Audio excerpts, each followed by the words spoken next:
and welcome. It's Heidi Dulabon, international cultural consultant and etiquette expert.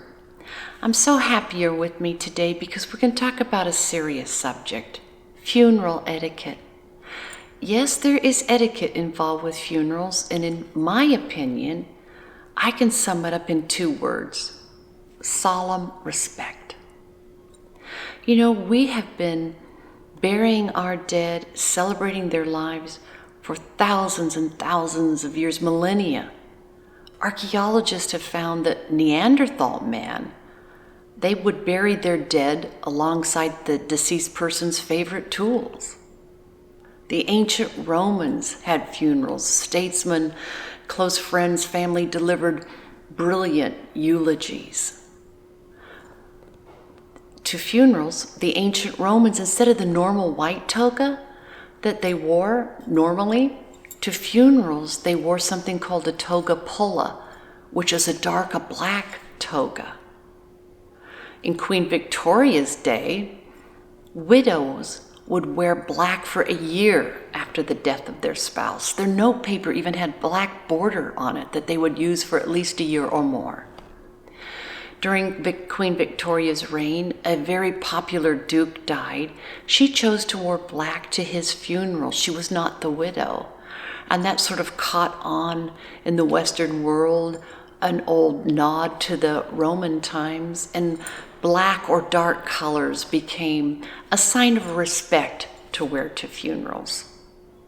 Now today, funerals can be anything that the deceased person or their family wants.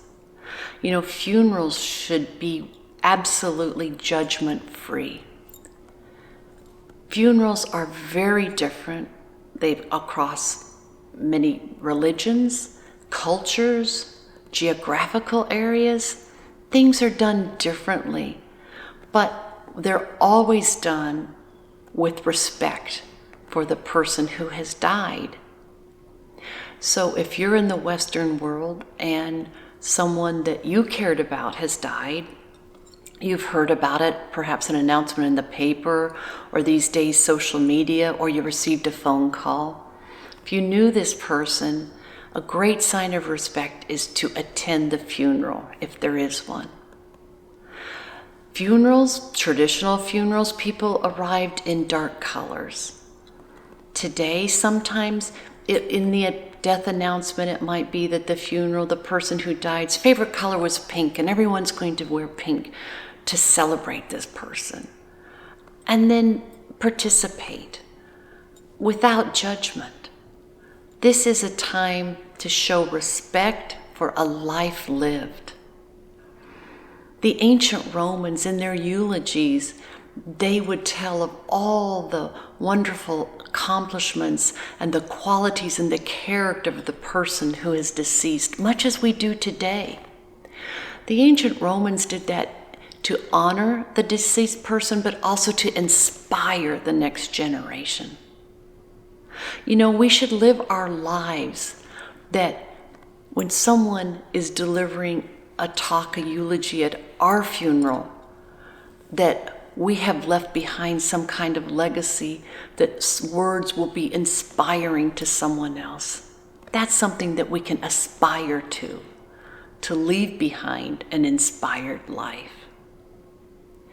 So the funeral etiquette, it really is about respecting this person who's died, their life, respecting the family and close friends around them.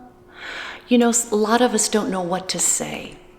So we attend the funeral. Please arrive early. If you're going to be very late to a funeral, do not attend. Go to the luncheon or whatever is happening if something is happening afterwards. Don't arrive late to a funeral, but arrive early, and please silence your devices, please, out of respect. Be there for the family.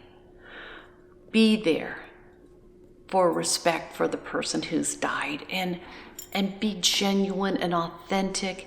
And when you speak to the family, please don't engage them in big, long, lengthy conversations. Or if you have something you feel you need to get off your chest, save that for another time. This is not about you. This is about the deceased person and their family and closest friends. Please remember that. That is really about the respect, the etiquette of funerals. What do you say to the family? People always ask me, what do I say? It's people are at a loss. Personally, I'm no stranger to death, and it is hard. People really don't know what to say. And I say, if you don't know what to say, say that. Just simply say, I'm so sorry for your loss. I will miss this person. Words fail me. And that's genuine. It's from your heart. The person receiving this, they understand. They're listening to you. They see that your heart is breaking along with theirs. And that's enough said. Please avoid saying to the family or close friends cliches like, well, they're finally at peace, or heaven needed another angel, or something like that. That's really not comforting. And please do not say, I know how you feel. You don't. No one really knows how someone else feels. We all grieve in our own way.